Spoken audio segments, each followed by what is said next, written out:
የቤት ፍተሻ ወይም ኢንስፔክሽን ገንዘብ ልቆጥብ የሚሉበት ቦታ አይደለም። በአንድ ጠቃሚ ምክር ብቻ በሺዎች የሚቆጠሩ ዶላሮችን ላተርፍልዎ ነው። ቤት ማስፈተሽ እንደ ወጪ በመቁጠር ገንዘብ ለመቆጠብ በጭራሽ እንዳይሞክሩ። አንዳንድ ቤት ገዢዎች እንደ ተጨማሪ ወጪ ብቻ እንደሚያዩ ታውቃለሁ። ነገር ግን ቤት ለማስፈተሽ የሚያወጡት ገንዘብ ብክነት አይደለም። ይልቁንም ገንዘቡን እያዳኑ ነው።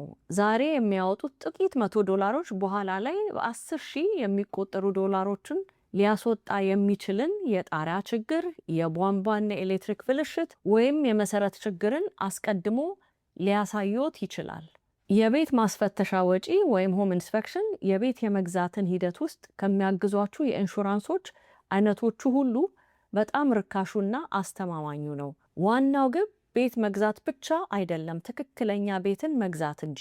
በዲኤምቪ አካባቢ ቤት ለመግዛት እያሰቡ ከሆነ የት ላይ ገንዘብ መቆጠብ እንዳለቦ እና የት ላይ ደግሞ መቆጠብ እንደሌለቦ በትክክል ማወቅን እርግጠኛ እንሁን።